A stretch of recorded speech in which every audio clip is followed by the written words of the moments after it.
नमस्कार. गोष्टींच्या वाड्यावर तुमचं मनापासून स्वागत. चला, आज अशी अजागळ गोष्ट ऐकायची का तुम्हाला? अजागळ म्हणजे माहिती आहे काय असतं? अं, थोडंसं वेगळंच काहीतरी. तर मिनी सिंग या कुंभाराची ललिता नावाची लाडकी पाळीव डुकरीण आहे. हे अवखळ डुकरू नेहमी काहीतरी गडबड करून ठेवतं. एके दिवशी मिनीनं बनवलेली सगळी मातीची सुंदर भांडी तुटलेली फुटलेली दिसतात. ती सारी ललितानेच फोडली आहेत असं त्याला वाटतं. पण खरंच तसं होतं का? चला जाणून घेऊया या गोष्टीत. आणि हो, ही ललिता नावाची डुकरीण पुणे इथे खरोखरच एका कुंभाराकडे राहते बरं का.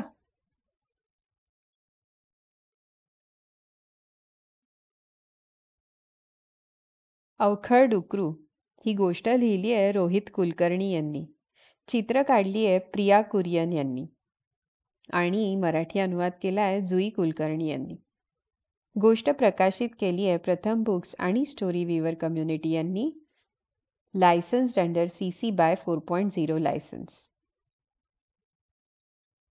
ललिता ही मिनी सिंग नावाच्या कुंभाराची पाळीव डुकरीण.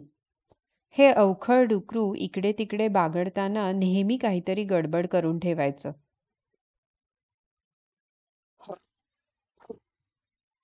ललिता घराच्या पायवाटेच्या बाजूला बसवलेले दगड उगीचच ढकलून बाजूला टाकायची.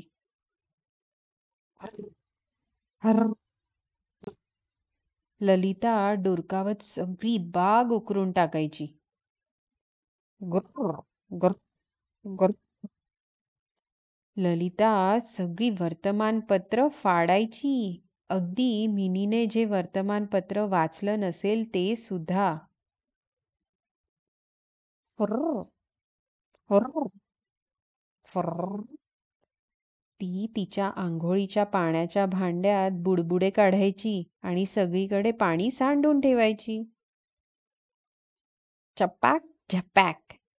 ललिता बागेतल्या हौदातल्या कमळाची फुलं चावायची, कुरतडायची आणि हौदातल्या माशांना घाबरवून सोडायची. मिनीची आई म्हणायची, तिला कोंडून ठेव बरं. मिनीची ताई म्हणायची, तिला बांधून ठेव. मिनी म्हणायचा, मुळीच नाही. ती माझी लाडकी मडकी कधी कधी फोडत नाही. एके दिवशी मिनी सकाळी लवकरच कामावर आला. खुशीत शीळ घालत त्यानं ललिताला बोलावलं. हुर्र. ललिता त्याला उत्तर देत आनंदाने गुरकावली.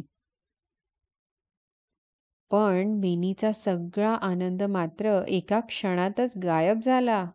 कारण आत त्याने पाहिले की सगळीकडे पसरलेले होते तुटके वाडगे, फुटके जग, भेगा पडलेले कप, चुराडा झालेल्या किटल्या.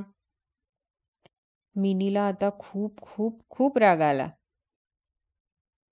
त्याने ललिताला बाहेरच्या बोगनवेलीच्या सावलीत बांधून ठेवलं.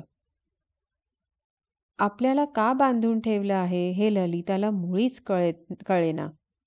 तिने खूप आरडाओरडा आणि दंगा केला. ती रडली आणि उसासे सुद्धा सोडले. पण मिनी ललितावर खूपच चिडलेला. त्याने तिचं अजिबातच ऐकणार नाही असं ठरवलं होतं. मिनी चिडून तसाच दिवसभर काम करत राहिला आणि ललिता होती बाहेर तशीच बांधलेली. तेवढ्यात मिनीला एक आवाज ऐकू आला. छे छे, तो आवाज हुर्राम नव्हता. तो आवाज हर्र नव्हता. तो आवाज गुर्र नव्हता. तो फुर नव्हता. आणि तो चपॅक झपॅक तर नव्हताच नव्हता.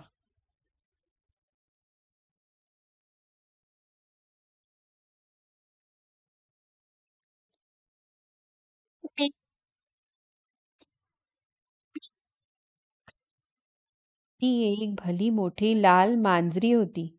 त्या भल्या मोठ्या लाल मांजरीनेच सगळी भांडी फोडून टाकली होती. मिनीने मग ललिताच्या गळ्यातली दोरी सोडली. हुर्र. ती ढुरकावली.